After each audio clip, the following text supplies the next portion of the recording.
بسم اللہ والحمد للہ والصلاة والسلام علی سیدنا و مولانا رسول اللہ وعلی آلہ وصحبہ ومن والہ اما بعد۔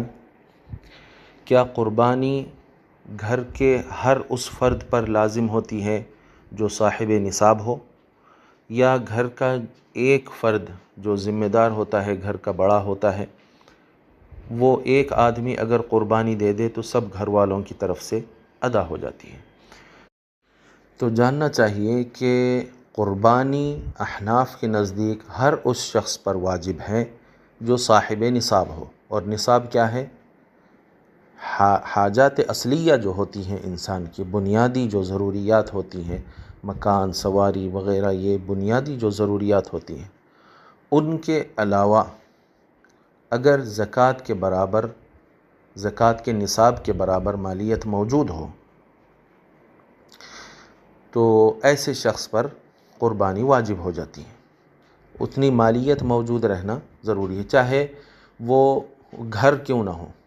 اب جیسا زکوٰۃ کے مسئلے میں اگر کسی کے پاس جو ہے 2 مکان ہوں، اور ایک مکان میں رہتا ہو، دوسرا مکان جو ہے اس کا خالی ہے یا جیسا بھی ہے، تو اس پر جو ہے زکوٰۃ واجب نہیں ہوتی ہے۔ لیکن قربانی کے معاملے میں حاجات اصلیہ جو ہیں، اس کے علاوہ اگر مکان ہو یا زمین ہو یا کوئی بھی مالیت کی چیز ہو جو زکوٰۃ کے نصاب کے برابر اس کی مالیت اور قیمت ہو، تو اگر وہ اس کی ملکیت میں موجود ہو، کس وقت؟ ذی الحجہ کی 10، 11، 12 یہ 3 تاریخوں میں جو قربانی کے ایام ہیں، ان میں اگر اس کے پاس یہ مالیت موجود ہو تو یہ شخص جو ہے صاحب نصاب ہے۔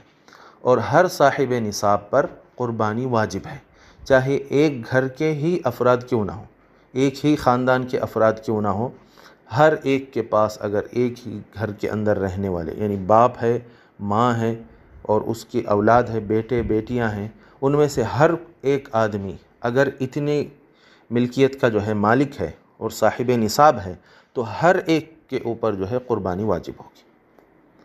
گھر کا ایک جو بڑا ہوتا ہے، اگر وہ ایک قربانی دے دے تو سب کی قربانی ادا نہیں ہوتی۔ جس پر بھی جو ہے، جس کے پاس بھی نصاب ہے، صاحب نصاب ہے، وہ شخص، ہر اس شخص پر، گھر کے ہر فرد پر جو ہے قربانی واجب ہوگی۔ اور دیگر جو مذاہب ہیں، یہ احناف کی بات ہوئی، دیگر جو مذاہب ہیں ان کے نزدیک یہ سارا کچھ نہیں ہے۔ مالکیہ ہو یا شافعیہ ہو یا حنابلہ ہو، ان کے نزدیک قربانی جو ہے سنت ہے، اور سنت کے لیے کوئی نصاب وغیرہ کی بات ہی نہیں آتی ہے، تو ان کے پاس جو ہے وہ سنت ہے، سنت مؤکدہ ہے۔ اور گھر کا کوئی ایک فرد بھی اگر قربانی دے دے تو سب گھر والوں کی طرف سے ان کے پاس ادا ہو جاتا ہے۔ لیکن اب کیونکہ سوال کرنے والے جو ہے حنفی ہیں، تو ان کو چاہیے کہ مذہب حنفی کے مطابق عمل کریں، جیسا کہ ہم ابتدا کلپ میں جو ہے بیان کر دیے ہیں۔ واللہ ورسولہ اعلم و احکم۔